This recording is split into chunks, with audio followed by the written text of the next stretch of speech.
why I wanted to provide a quick reference on how to install the Exchange Server 2010 beta. Installing Exchange Server 2010 begins with installing and preparing the operating system.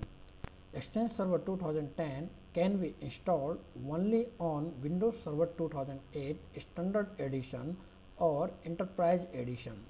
If you plan on trying out database availability groups and mailbox database copies, you will need to use the Enterprise Edition of Windows Server 2008. Once the operating system has been installed, several prerequisites must be installed. These include Microsoft .NET Framework 3.5, Windows Remote Management 2.0, Windows PowerShell 2.0. Once the above prerequisites have been installed, check Microsoft Update for any additional updates that might be needed. Make sure the system has been rebooted after installing any updates which require a reboot. Now you are ready to install Exchange 2010. You can perform the installation using the GUI or command line version of setup. In this example, I will use the GUI. I will start by launching setup.exe from the AMD64 folder. This launches the Exchange 2010 splash screen.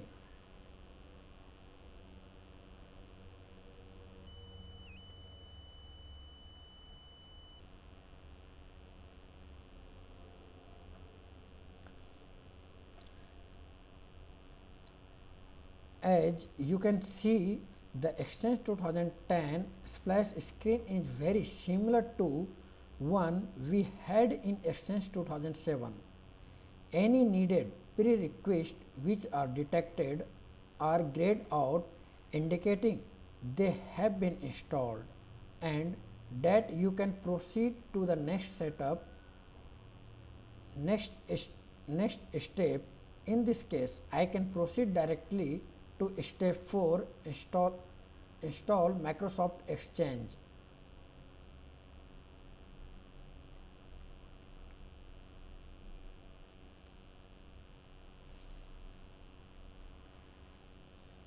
I click that link and it launches. The GUI version of Exchange setup begins with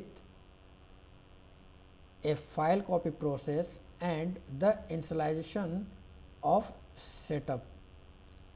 Once setup is initialized and file copy process has been completed, the introduction page appears.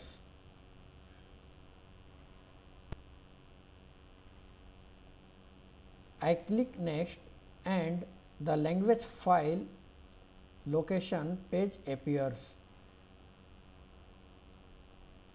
I do not have any additional language files, so I will leave the default setting of continue setup without language files and click next. The language pack confirmation page appears. After reading the license,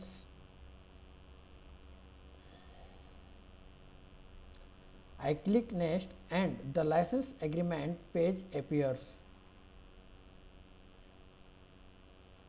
After reading the license agreement, I accept the term in the license agreement and click next. The error reporting page appears. Error reporting is very helpful to us, which in turn is helpful to our customer, as it enables us to gather a minimal amount of diagnostic data to troubleshoot and resolve errors and crashes more quickly. So I am going to choose yes, and it is also recommended, and click next. The installation type page will appear. Immediately you might notice some differences from Exchange Server 2007.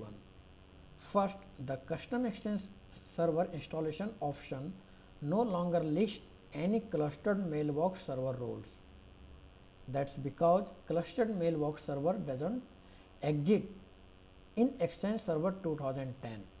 Exchange 2010 includes a new feature called incremental deployment. This feature enables you to configure high availability and site resilience for your mailbox database after Exchange has been installed. Second, the default path for Exchange Server installation is new and different. If I choose custom Exchange Server installation, the server role selection page appears.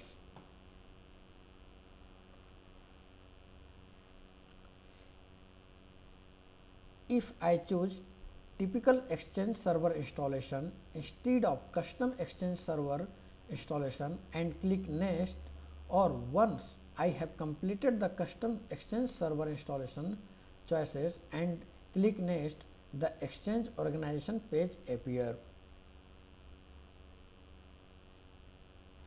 I specify a name for my Exchange organization and then click next. The client settings page appears. If the Exchange organization uses Outlook 2003 or earlier or Microsoft Entourage, then a public folder database is needed so that those clients can access system data such as free VG information. In that cases, you would select yes on this page. Since my organization doesn't use Outlook 2003 or earlier or Entourage, I can leave the default setting of no and click next. The Customer Experience Improvement Program page appears. This program helps us improve our software by collecting data about how Exchange Server is used. I will click join the Exchange Customer Experience Improvement Program and specify an industry of computer related product and services. I click next.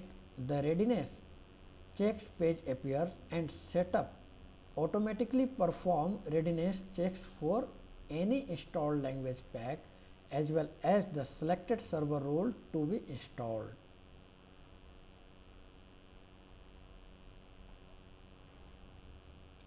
As you can see, the readiness checks do not take much time at all. Once all readiness checks have successfully passed, the readiness check page will look similar to this.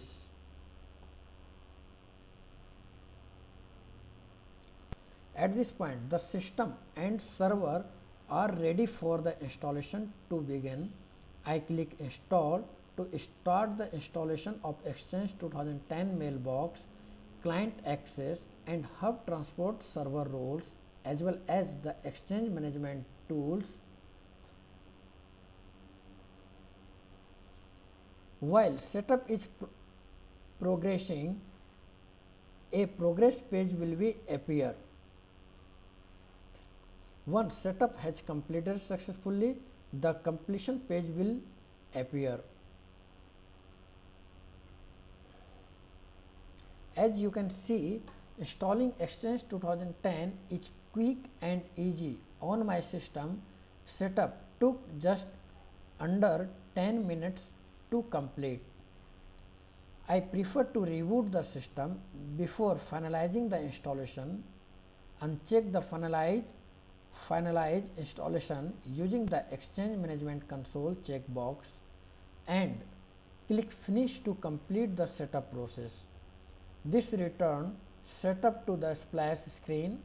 Click close to close the splash screen and when the confirm exit dialog box appears, click yes, then reboot the server. Okay, technically you don't need to reboot the server, but I do anyway. The installation of Exchange Server 2010 is now complete. If you have any problem or if you required any documentation, check out the Exchange Server 2010 TechNet Tech Center for documentation and other resources for Exchange 2010. Thank you.